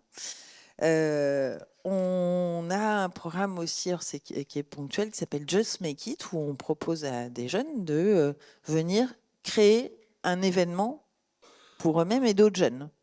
C'est la consigne. Voilà, ça doit parler à d'autres jeunes. Alors, selon les années, on leur donne un thème. L'année dernière, on avait donné le thème du sport. C'était les JO ici, donc voilà. Et ce qui est assez bluffant, c'est que... Alors, et on leur fournit les outils à la demande. C'est-à-dire qu'on leur propose, dit, voilà, on peut vous montrer comment on fait, on peut vous apprendre comment on fait de la gestion de projet. On peut, si vous le souhaitez, vous aider à rencontrer d'autres gens qui font de l'événementiel et qui pourront vous filer un coup de main. Il va falloir que vous gériez un budget, on leur donne un budget, donc on leur donne ils ont une petite enveloppe, ils peuvent aller faire des actions pour avoir plus d'argent que l'enveloppe qu'on leur donne. Il va peut-être falloir que vous arriviez à faire de la gestion de ce budget, donc si vous avez besoin, il y a l'assistance financier qui pourra vous expliquer. Et pour vous donner un ordre d'idée, la première année, ils ont monté un festival de musique d'une après-midi entière, de plein air, de multi-styles. Ils ont fait ça en 2 mois, c'était de qualité professionnelle, et ils ont équilibré le budget à 100 € près. Voilà, ils avaient réussi à trouver des professionnels pour les aider, etc. L'année dernière, sur le sport, c'est d'eux-mêmes, ils ont dit ça ne peut pas être juste faire du sport, c'est qu'est-ce que le sport amène à la santé. Et donc, ils ont monté toute une série d'animations sportives et en invitant des associations de santé pour faire le lien sport et santé. Et avec un mélange de jeunes n'ayant aucun diplôme, et puis d'autres un petit peu plus capés, mais pas, on va rarement au-delà de Bac+2. Donc voilà, ça c'est quelques-uns. On a aussi, je rebondis aussi sur ce que les autres disaient, un média citoyen de jeunes, donc, qui s'appelle Regard Jeune, donc avec un journal papier et une web télé, et donc un comité de rédaction tous les mois, qui est animé par un service civique. Donc, voilà, on est dans le pair à pair. Et viennent y compris des jeunes qui n'osent pas écrire. Et puis, ça va être un autre qui écrit pendant que l'autre parle. Il y a des jeunes qui dessinent.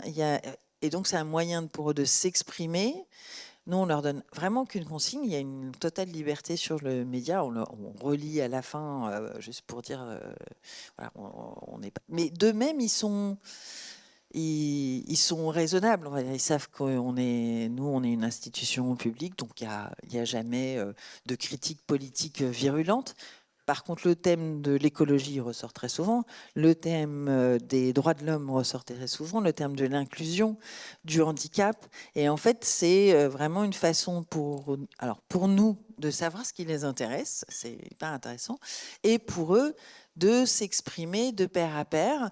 Et là aussi, s'ils ont besoin, ils peuvent s'appuyer sur des parrains journalistes qui peuvent les aider, mais sur demande. Et généralement, ils le font. Ils demandent est-ce que vous pouvez relire, est-ce que vous pouvez me dire si l'angle il est bon. Et pareil, sur la web TV,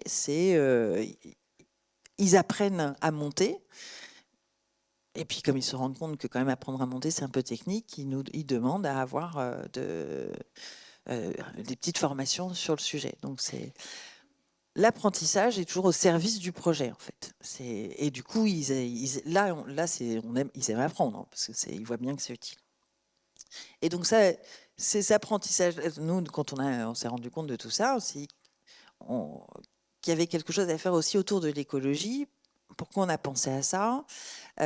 D'une part, parce que donc on est aussi maison de l'emploi, et une de nos missions, c'est de travailler sur la gestion prévisionnelle des emplois et compétences du territoire. Et clairement, on a besoin de compétences sur les territoires pour réussir la transition écologique du territoire. Et on avait fait une étude où on disait on a besoin de compétences pour végétaliser, pour développer les énergies renouvelables, pour avoir des bâtiments durables, et notamment on a un gros besoin de rénovation énergétique sur le territoire, de l'alimentation durable, pour tout ce qui est réparation, réemploi, recyclage, upcycling, et pour toutes les mobilités durables. Donc il y a du boulot. On sait qu'il y a du boulot et il y a besoin de compétences pour ça. Par ailleurs, dans Territoire zéro chômeur, donc, le principe, hein, c'est que les volontaires chômeurs de longue durée construisent les activités sur lesquelles ils veulent travailler. L'immense majorité, ils voulaient travailler sur des activités qui sont autour des enjeux du développement durable. On s'est dit, si c'est vrai pour des chômeurs de longue durée, allons poser la question à des jeunes. Et clairement, ça les intéresse. Pas tous, mais une grande partie, ça les intéresse. Et ce qu'ils disent aussi, c'est oui, on veut bien apprendre, mais on veut que ce soit concret. Donc, on a cherché une pédagogie et on s'est rapproché du réseau des écoles Être. Donc, Être, c'est la première école Être. Elle a été fondée à La Hage, à côté de Toulouse, par Frédéric Matisse, qui est ingénieur de formation et puis qui a grandi à la campagne et qui a eu cette envie de développer les compétences, de faire des éco-citoyens, de développer des compétences pour réussir la transition écologique et pour des jeunes très éloignés. Et donc à La Hage, c'est des jeunes parfois qui viennent de Toulouse, des quartiers prioritaires de Toulouse et qui vont chercher en bus et qui viennent faire ça. Et donc, nous, cette pédagogie-là, elle nous a bien parlé. Et donc, on a créé l'école Être de la métropole lilloise. Et dans l'école Être, en fait, on a deux formats de sessions. Alors, moi, je ne dis pas formation parce qu'on n'est pas un organisme de formation, hein, mais il y a des sessions dites de remobilisation qui sont faites de la découverte des métiers de la transition écologique. Ou sur 10 jours, donc 10 jours soit d'une traite, 2 semaines, soit 10 jours étalés sur un mois. Et nous, on alterne de manière à ce qu'en fonction des contraintes et des capacités des jeunes, ils puissent s'inscrire dans l'un ou dans l'autre. Ils vont découvrir 5, 6 métiers différents de la transition écologique. Et quand on dit découvrir, c'est-à-dire qu'ils vont aller travailler avec des gens qui pratiquent. Les formateurs, c'est des travailleurs ou des personnes engagées dans ces métiers-là. Et donc en forêt, sur la sylviculture, sur du maraîchage urbain, sur un chantier de rénovation énergétique, sur de l'alimentation durable aussi, la transformation alimentaire artisanale, sur des champignonnières. Enfin voilà, un panel. On a pas mal de partenaires qui viennent, qui travaillent avec nous sur ces sujets-là. Et puis, on leur propose aussi un fil rouge, un projet. où ils vont en fait utiliser ce qu'ils apprennent. Et notamment, il se trouve que nous, à notre siège, on avait un espace, j'allais dire un espace vert, on avait un espace extérieur dont on ne faisait absolument rien. Et l'équipe qui travaille sur les collectes m'a demandé est-ce qu'on peut utiliser cet espace extérieur. Bah, allez-y, hein, un espace extérieur qui est moche et vide, si vous voulez en faire quelque chose, très bien. En cas de session, on a un jardin partagé avec une partie jardin japonais, un composteur, des tables et chaises, tout ça qui ont été faits en bois recyclé. Et tout ça, c'est des jeunes des promos êtres qui ont fait ça. Et ce qui est assez amusant, il y a aussi, une des promos a fait des bacs de culture d'herbes aromatiques. Et il y a un des jeunes qui est là, mais ça risque d'être attaqué par les oiseaux. Et du coup, ils sont revenus après leur session. Ils ont fabriqué d'eux-mêmes, et en se débrouillant pour trouver le matériel, un épouvantail pour mettre dans le jardin. Voilà.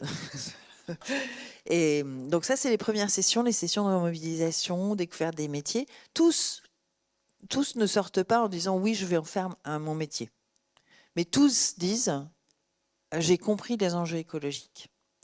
Et ils sont outillés aussi parce que toujours sur le même principe, ils font et puis on attend s'ils posent des questions et ils posent des questions. Et typiquement, ça va, enfin.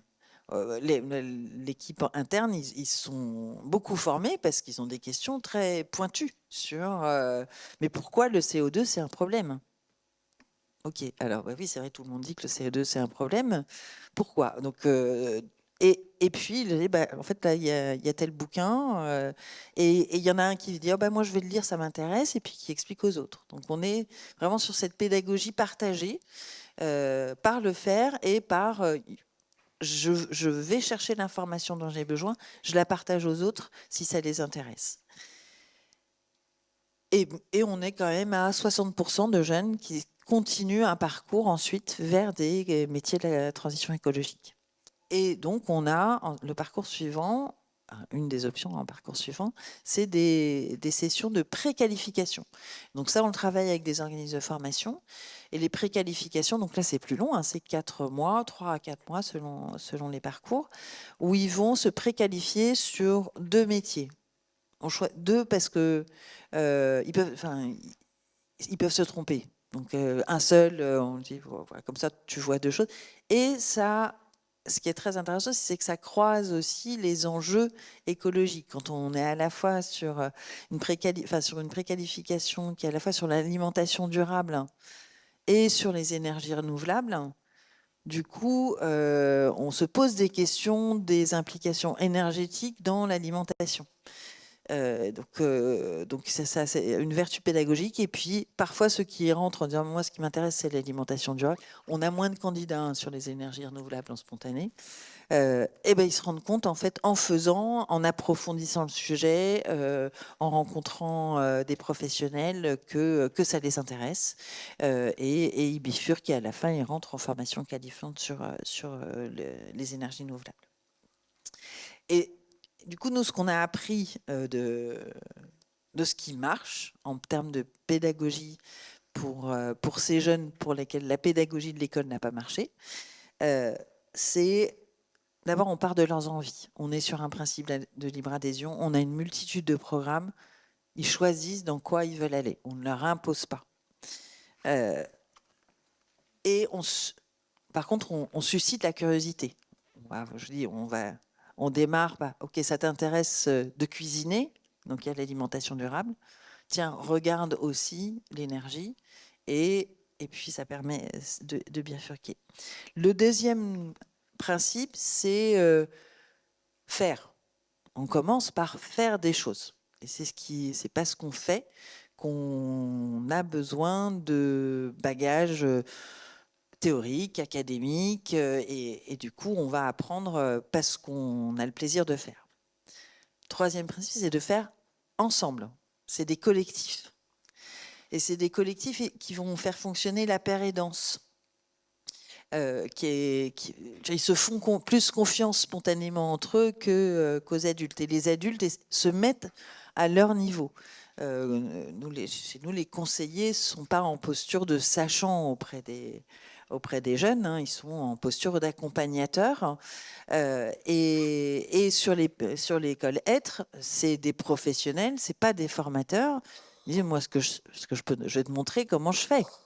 Tu as le droit de questionner ça, puisque moi, c'est ma pratique, mais c'est une pratique, c'est pas un diplôme particulier. Et même nous, on a poussé le bouchon un peu plus loin, parce que sur tous les métiers où c'est possible, les salariés qui viennent travailler avec eux, c'est des salariés des entreprises à but d'emploi, territoire zéro chômeur de longue durée. Donc, des gens qui étaient au chômage il n'y a pas si longtemps. Et qui leur montrent qu'en fait, ok, ouais, ben, j'étais au chômage pendant 5 ans. Et puis là, tu as vu, je suis en train de t'apprendre des choses. Donc là, on voit, les jeunes, ils sont... Ah ouais, quand même. Donc oui, tout le monde est capable. Hein. Ça leur dit bien, tout le monde est capable, dont eux. Outillés en fonction des besoins. On n'apporte jamais la théorie sans que... Dans le vide, ça va être, on apporte de la théorie pour donner du sens aux consignes, par exemple les consignes de sécurité. Hein, c'est vrai que quand ils font de la menuiserie, il y a quand même des principes de sécurité. Mais surtout laisser poser des questions. Pas de jugement. Alors ça fait partie des grands principes. Donc il n'y a pas d'évaluation, il n'y a pas de notes, il y a pas. C'est eux à la fin qui disent, vous avez vu, on a fait ça, quoi. On est vachement fiers. Hein. Et puis la façon dont ils sont jugés, ça va être par exemple le média citoyen qui vient faire un article sur les jeunes de l'école Être ou sur ceux qui ont fait le festival de musique. Et donc c'est eux qui construisent leur propre fierté à avoir fait et leur propre jugement sur eux-mêmes. Parce que nous, le principal apprentissage qu'on veut qu'ils évoquent, c'est qu'ils apprennent à se connaître. Qu'ils apprennent justement ce dont ils sont capables. Ce qu'ils veulent faire, ce qu'ils peuvent faire, ce qu'ils peuvent apprendre pour continuer. Genre, nous, on est des passeurs. Hein. Voilà, ils passent chez nous et l'idée, c'est qu'ils puissent continuer à avancer. Karine, je te laisse encore 30 secondes pour qu'on puisse avoir un peu un temps de débat avec la salle. Et puis, dernier, nous, c'est dit aussi, c'est d'avoir des beaux locaux. On est une mission locale. Ils ont tendance à penser que voilà, c'est pour les cassos. Et donc, nous, on a des très beaux locaux pour leur montrer, nous, on vous considère comme des jeunes qui ont plein de potentiel. Et donc, on vous donne les moyens de faire les choses bien. Voilà. Merci, Karine.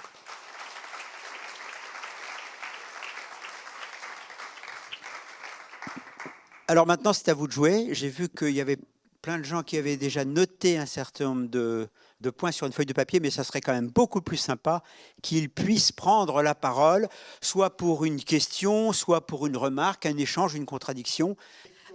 D'abord, je voudrais remercier Monsieur Petitclerc parce que je suis Don Bosco depuis 20 ans à l'école technique professionnelle industrielle.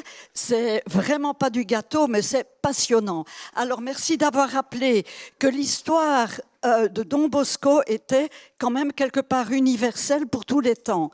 Et j'ajouterais aussi qu'il y a des gens qui ne lisent pas, mais les histoires les passionnent.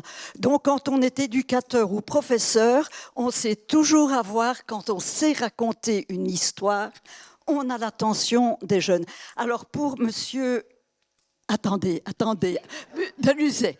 Bon, l'intelligence artificielle, ça s'enchaîne avec Don Bosco parce que maintenant je suis retraitée depuis belle lurette, mais je suis toujours dans l'école, mais l'intelligence artificielle, c'est fantastique. Mais à Don Bosco, par exemple, j'ai lu dans le journal de l'école, section imprimerie, que les Salésiens étaient des moines. Donc ça, je trouve que les professeurs doivent faire fort attention de rétablir la vérité parce que l'apprentissage est difficile. La question. L'année dernière, en ACI, on a un petit peu envisagé le problème. Ma question était, qu'est-ce que les parents et nous-mêmes, tous ici présents, sommes prêts à concéder pour alléger les programmes scolaires parce qu'ils gonflent. Et alors tout le monde se plaint. Et je voudrais bien savoir, chacun de nous, qu'est-ce qu'on est prêt à faire, à concéder ? Je voulais demander à Cathy Leblanc, vous avez beaucoup parlé de la poésie. Comment vous intégrez la poésie du rap? Parce que vous avez parlé de la violence, et je trouve que dans le rap, en fait, il y a de la violence, mais il y a aussi beaucoup de poésie, et c'est aussi une façon de conjurer la violence. Donc voilà. Oui, moi, ma question, c'est plus socialement par rapport à ce qu'a évoqué Cathy et puis aussi Jean-Marie Petitclerc avec l'expérience aussi de Polytechnique et du Val d'Occo, donc des univers socialement très différents. Donc avec l'augmentation du taux de la pauvreté, moi j'ai un peu une question de qui se sépare de qui. On a parlé des enjeux démocratiques. Est-ce que c'est les pauvres qui se séparent des riches? Est-ce que c'est les riches qui se séparent des pauvres? Enfin voilà, une question un peu sociale. Puis ça rejoint aussi l'intelligence artificielle. C'est pas vraiment une question, mais c'est l'importance de l'estime de soi. Parce que moi, j'ai travaillé dans la formation adulte et c'est aussi valable que pour les jeunes. C'est vraiment ça le point essentiel. J'irai pas jusqu'à dire que dans les pays catholiques, c'est quand même un problème, me semble-t-il, plus marqué que dans les pays protestants, mais je me pose quand même la question. Alors, merci pour vos questions qui sont très importantes. Pour la poésie du rap, bien sûr qu'il y a une poésie du rap et qu'il faut encourager. Et je dirais que les rappeurs sont déjà sur la voie d'une réalisation. Hein, et ils cherchent un langage plus riche. Il y a une création dans le rap. Hein, il ne faut pas exclure ces formes d'expression. Qui se sépare de qui? Mais en fait, je pense que c'est pas nécessairement, justement, la difficulté ne relève pas de la responsabilité des personnes en tant que telles, mais il y a aussi ce qu'on appelle un système économique qui va nourrir des inégalités. Donc, il y a, les personnes ont la responsabilité de penser à la manière d'établir des ponts. Et certaines personnes ne veulent pas établir ces ponts parce que ça les arrange. Et l'estime de soi, ben je crois que ça rejoint aussi ce que Karine a expliqué. Moi, dans mes enseignements, et ça, c'est quelque chose que je trouve très important, c'est de dire aux étudiants qui viennent faire de la philosophie, qui ont vraiment la trouille du mot philosophie, la philosophie, c'est la pensée qui vous sert à découvrir la richesse qui est en vous. Et quand on croit, quand on est persuadé que l'élève a en lui une richesse, je pense qu'on a gagné la moitié de la relation pédagogique.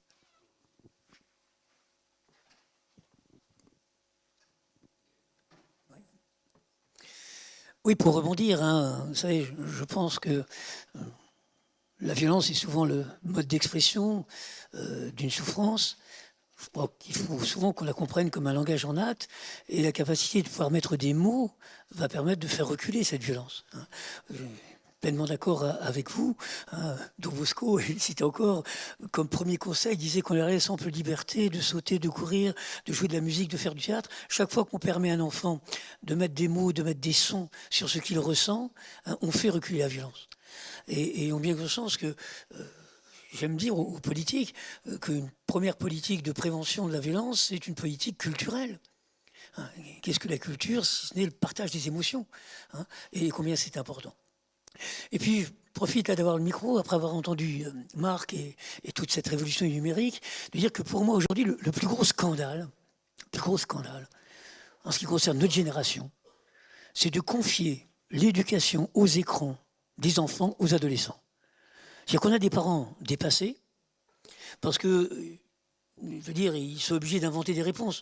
Quand il s'agissait de répondre au gamin qui fait une petite connerie, qui a une mauvaise note et tout ça, ils pouvaient s'appuyer sur les réponses qu'ils avaient déjà mises en œuvre. Mais là, ils sont confrontés à un problème neuf. Qu'est-ce qu'il faut autoriser? Qu'est-ce qu'il faut interdire? Ils ne savent pas. On a une école qui prend le choix d'interdire. Vous déposez le portable à l'entrée, vous le prenez à la sortie. Et résultat des courses, eh ben, le gamin de 12 ans qui a son portable, c'est par les ados de 16-17 ans qui va être éduqué. C'est eux qui vont montrer les applis, les machins. Et là, je trouve combien il est important aujourd'hui que notre génération se saisisse de ce problème et se dit qu'éduquer aux écrans. Parce qu'on dit c'est la faute des réseaux. Le réseau, c'est bien, ça peut être un formidable outil de communication, ça peut être un terrible outil de harcèlement. La différence, c'est la manière dont on les utilise. et qu'il y a une éthique de l'usage des écrans, et qu'il nous faut effectivement inculquer à nos jeunes quand on voit tout ce que nous a dit, et on ne peut pas faire marche arrière. Hein, et là, je crois vraiment qu'adultes que nous sommes, il faut réfléchir. Hein, comment nous avons pu nous dessaisir, les parents ont un peu dépassé, les enseignants ont interdit, une solution de facilité, hein, alors qu'il me semble qu'il y a vraiment aujourd'hui une urgence, hein, à éduquer les enfants à l'usage des écrans, à l'usage du numérique, à l'usage de l'intelligence artificielle. Oui, juste pour prolonger, il y a eu une tribune dans Le Monde la semaine dernière qui faisait le constat que l'éducation nationale aujourd'hui critique le temps passé par les enfants devant les écrans, en disant qu'il faut même interdire, hein, avant 15 ans. Et en même temps, l'éducation nationale a installé des ordinateurs dans toutes les classes. Donc, vous voyez, et avec, je confirme ce que dit Jean-Marie, avec une difficulté à articuler les choses. Et donc, la question n'est pas tant, de mon point de vue, de s'il faut alléger les programmes, parce que il va y avoir des programmes, avec l'intelligence artificielle, les logiciels, on va pouvoir aller chercher des données, etc. La question, c'est ce qu'a dit Jean-Marie dans son intervention, que j'ai trouvé intéressant, c'est comment on est dans la relation avec les jeunes.